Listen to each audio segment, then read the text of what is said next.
मैं आपको और आपके ऑन कैमरा बता रहा हूँ, नाम नहीं बताऊंगा अभी। बहुजन समाज पार्टी की सर्वोच्च नेता के टच में भारतीय जनता पार्टी उत्तर प्रदेश के 100 एमएलए हैं। रोज चल के लो साहब, बहुत बड़ी ब्रेकिंग न्यूज, 100 विधायक बसपा सुप्रीमो बहन मायावती के संपर्क में हैं। कभी भी कोई बहुत बड़ी घटना है सके और बहुत बड़ी खबर आ सके। अब ना योगी चले ना मोदी चले, अब लोगों को रोजी रोटी की जरूरत है, लोगों को विकास की जरूरत है, लोगों को न्याय की जरूरत है और महिलाओं को और गरीब और सभी लोगों को एक राय होकर के किसकी जरूरत है? लॉ एंड ऑर्डर की जरूरत है। इसके लिए वो बीजेपी को ठुकराने के लिए तैयार बैठे। उत्तर प्रदेश सहित देश के विभिन्न राज्यों से उन जातियों से जिनको पिछड़ी और शोषित जाति माना जाता था, उनके लोग सदन में पहुंचने लगे। और जिन जातियों से लोग चुन के सदन में नहीं पहुंचे, मान्यवर काशीराम साहब और बहन मायावती जी ने उनको एमएलसी बनाकर सदन में भेजने का काम करा। और जहाँ ये जिनको ऐसा भी नहीं कर पाए, उनको बिना सदन में भेजे मिनिस्टर बनाया बहन जी ने और मान्यवर काशीराम साहब ने। लोगों को सत्ता की ताकत का एहसास कराया। और इसका एक प्रिंसिपल है, वो बोलते हैं, ये जो अभी पावर में है ये कहते हैं सेंट्रलाइजेशन ऑफ पावर, और मान्यवर काशीराम साहब और बहन कुमारी मायावती जी कहते थे डिसेंट्रलाइजेशन ऑफ पावर। सत्ता का विकेंद्रीकरण। सत्ता हर आदमी के हाथ तक पहुंचनी चाहिए, सर्व समाज तक पहुंचनी चाहिए। गरीब लोगों के बीच में प्रिंसिपल, टीचर, अधिकारी होने चाहिए, उनके बीच से भी एमएलए निकल के जाने चाहिए ताकि उनकी बात को सदन में उठा सके। आज से कुछ वर्ष पहले तक लोग ये कहते थे कि भाई दलित समाज ने तो हाथी की पूंछ पकड़ रखी है और भाई ये तो बात छोड़ के ही ना दे रहे। तो जब तक लोगों ने हाथी की पूंछ पकड़ी तो संगठित हुए। बाबा साहब का नारा भी था, संगठित बनो, संगठन में ही शक्ति है, आप सब जानते ही हो। संगठन की शक्ति के दम पे हमको शिक्षा मिली, हमारे लोगों को रोजगार मिला, हमको मुख्य धारा में सम्मान मिला। शर्मा जी, वर्मा जी, नंबरदार जो भी हैं, थानेदार, चौकीदार, पुलिस वाले, इस समाज के लोगों का सम्मान करने लगे। लेकिन इन नकली आर्मी और इन फटुआओं के चलते समाज की रोज पिटाई हो रही है। शक्ति चली गई हाथ से। एक आदमी के सांसद बन जाने से, ये अकेला सांसद नहीं है, कांग्रेस, बीजेपी और समाजवादी के अगर मिला दिए जाएं, लोकसभा राज्यसभा के मिला दिए जाएं, 150 सांसद बैठते हैं। अकेला चंद्रशेखर नहीं है। लेकिन इन सांसदों से और राज्यों की विभिन्न विधानसभाओं में जो दलित विधायक बैठे हैं, वो हमारे किस काम के? जो समाज की आवाज़ नहीं उठा सकते, समाज के लिए बदलाव के वाहक नहीं बन सकते। अब जब इन जिनका आप नाम ले रहे हो उनकी बात सुन लो। उनकी तो आपको एफआईआर गिननी पड़ेंगी कि उन्होंने कितनी जगह इस समाज के नौजवानों पे एफआईआर रजिस्टर करवाई हैं। मैं आपको बता दूं कितनी बड़ी पीड़ा और कष्ट है। उत्तर प्रदेश पुलिस की अभी भर्ती हुई है। उत्तर प्रदेश पुलिस की भर्ती में विभिन्न जिलों में डाटा आया कि किसी ज़िले में 50, किसी में 25, किसी में 100 लोग नौजवान पुलिस की परीक्षा पास करने के बाद भी एफआईआर में नाम होने के कारण ज्वाइन नहीं कर पाए। मतलब आपको कहना की है कि बहुत सारे नए युवा उनके चक्कर में एफआईआर के शिकार है रहे हैं। एफआईआर के न केवल शिकार हो रहे हैं बल्कि भविष्य चौपट हो रहा है। और मैं सबसे कहना चाहूँगा, बहुजन समाज पार्टी और उसकी आदर्श नेता बहन कुमारी मायावती जी सभी वर्गों की प्रिय हैं। कोई कम कोई ज़्यादा उनको वोट देता ही रहा है।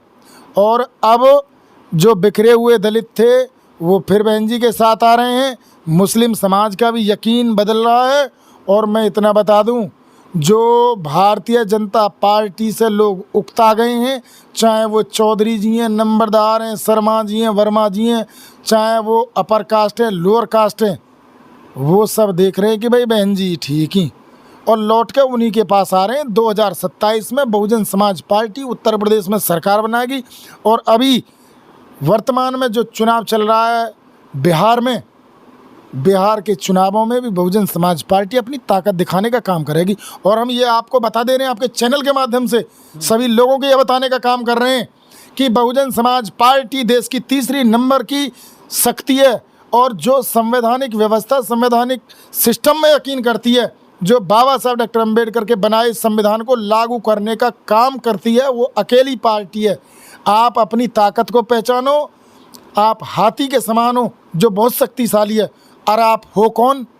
सारे दलित, सारे पिछड़े, सारे अल्पसंख्यक और सवर्ण समाज के सारे गरीब लोग और टोटल महिलाएं। फिर बचे कितने से लोग?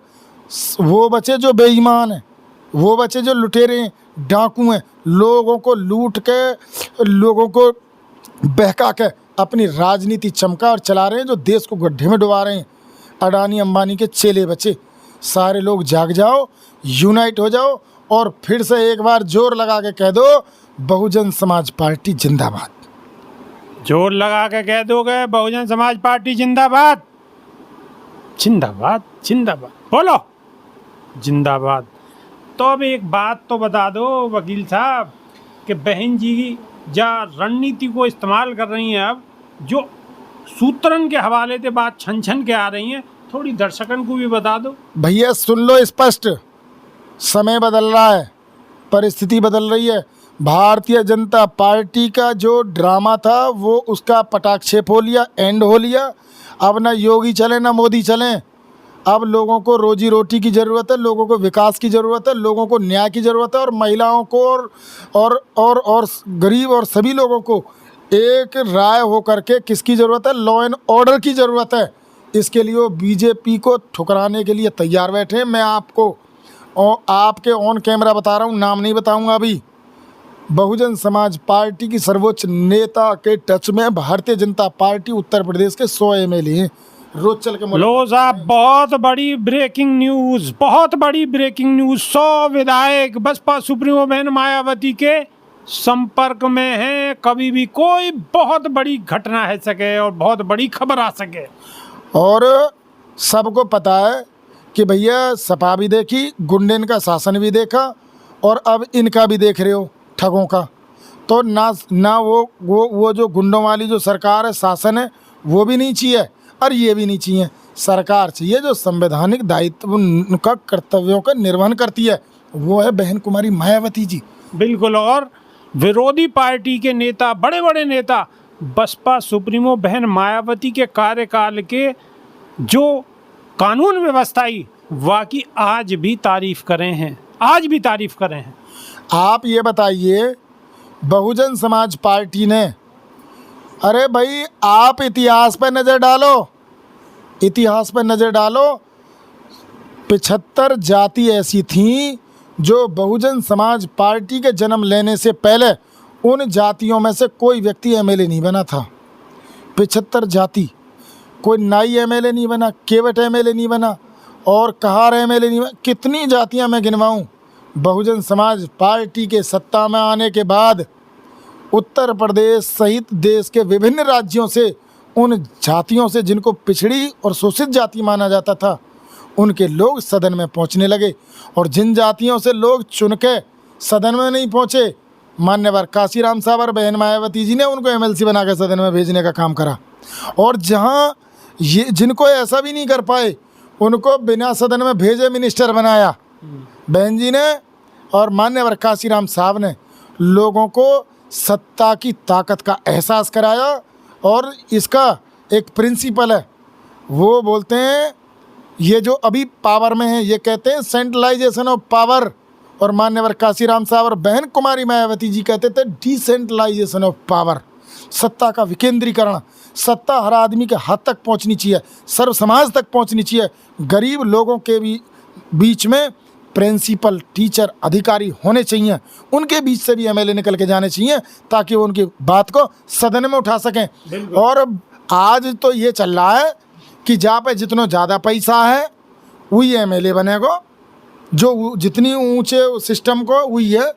तो भैया इनकी गरीब गुरबान की बात कौन करेगा? इनकी बात करेगी बहुजन समाज पार्टी। सारे एक हो जाओ, इकट्ठे हो जाओ, इन्हें भागने में देर ना लग रही। अभी जितनी इन्होंने बात करी, भाई बहुजन समाज पार्टी तो कहीं ना कहीं कैसे ना भाई हरा ले बीजेपी है। समाजवादी के साथ लग के तमाम जो वर्ग जो इनसे नाराज है भाजपा से, उन्होंने पूरा जोर लगाया जी इंडिया बन के। बीजेपी हारी ना यूपी में, और हारेगी भी ना। इन्हें हराने को काम तो एक ही करेगी, जो संसद की शेरनी रह चुकी है, आयरन लेडी का खिताब जीत चुकी हैं और इस देश के करोड़ों लोगों के दिलों पर राज करती हैं, बहन कुमारी मायावती जी। उनके त्याग, तपस्या और बलिदान के दम पे ही इनके कुशासन का अंत होगा। सभी समाज के लोग बहन जी में यकीन रखते हैं, आएंगे, साथ आएंगे। आजमा का देख लिया ना, बिल्कुल। कोई भी सिक्का ना चल रहा, कोई भी चलना ही ना है, चलेंगे तो बसपा के लोग चलेंगे। और तुम देख लेना, जैसे ही बसपा के साथ दलित इकट्ठा हो रहा है, मुस्लिम साथ आ रहा है, तो पंडित जी भी कह रहे हैं कि भाई हम भी आ रहे हैं, गुप्ता जी, लाला जी और चौधरी साहब भी कह रहे हैं भैया हम भी आ रहे हैं, हम भी वहाँ कहा करेंगे जब तुम यहाँ इकट्ठे हो रहे हो, सब इकट्ठे हो रहे हो। और बहुजन समाज पार्टी की नेता बहन जी रोज़ 100 लोगों से मुलाकात कर रही हैं डेली। कोई ये कहता है कि बहन जी जो है बैठी हैं बंगले में, घर में बैठी हैं, भैया चौक पे चल के बैठ जा, सड़क पे चल के बैठ जा। और लोग कहाँ बैठे हैं बहन जी, लोगों से रोज़ मिल रही हैं। हमारे प्रदेश के प्रदेश अध्यक्ष विश्वनाथ पाल जी रोज़ लोगों के बीच में जा रहे हैं। हमारे जितने भी बहन जी ने पदाधिकारी बना रखे हैं वो सब गांव-गांव, गली-गली, मोहल्ले जा रहे हैं, बूथों को मजबूत कर रहे हैं। तो काम बढ़िया चल रहा है, मजबूत चल रहा है। और मैं यकीन दिला रहा हूँ 2027 में भारतीय जनता पार्टी कहीं नज़र ना आने वाली। भारतीय जनता पार्टी 2027 में कहीं नज़र नहीं आवेगी, ढूंढते भी नहीं मिलेगी। चारों लोगों को दिया लेकर डोलोगे और ढूंढने की कोशिश करोगे तो कहीं दिखाई नहीं देंगे। और ये भी ऐसे कहे कि जा टाइम के हार हैं तो जहाज में पीछे तो एक परछाई सी दिखाई दे। अब हमें कौन कौन बैठेंगे कि कमेंट के माध्यम से आप बता दो। मैंने तो सही बात बता दी है, ऐसा ही होगो। बात कैसी लगी राक्षस जी की, बात कैसी लगी? मेरी तो सुनी रहे हो, इनकी तो बता दो कैसी लगी। अगर अच्छी लगी तो लिखो जय भीम, जय भीम लिखो, जय भीम। और वीडियो को आगे लाइक करो, शेयर करो और दूसरे के फ़ोन में घुसा दो। ऐसे बात नहीं बनेगी। क्यों नहीं बनेगी बात यूँ नहीं बनेगी कि मैं अपनों काम से दत्ते कर रहा हूँ और मैं चाह रहा हूँ कि आप भी अपनों काम से दत्ते करो। बीएसपी की कोई आईटी सेल नहीं है, आप भी बीएसपी की आईटी सेल हो। वीडियो को शेयर कर दो, लोगन तक पहुँचा दो कि आचार विचार जब लोगन तक पहुँचेंगे जब ही लोगन की समझ में बात आवेगी। तो अब बहुत है कि नई वीडियो में फिर कोशिश करेंगे कि राक्षस जी को बुलावें और अच्छे अच्छे इनके विचार आप तक पहुँचावें। तो अब वीडियो को कर रहे हैं समाप्त। बहुत बहुत धन्यवाद। जय भीम, जय संविधान। एक बार कह दो, देसी देख बिगर ब्रेक बगैर लाग लपेट। देसी देख बिगर ब्रेक बिगर लाग लपेट। बिल्कुल देसी अंदाज में, कतई देसी अंदाज में। बहुत बहुत धन्यवाद। जय भीम, जय संविधान। जय भीम, जय संविधान। और आपके सभी दर्शकों का हार्दिक आभार। धन्यवाद।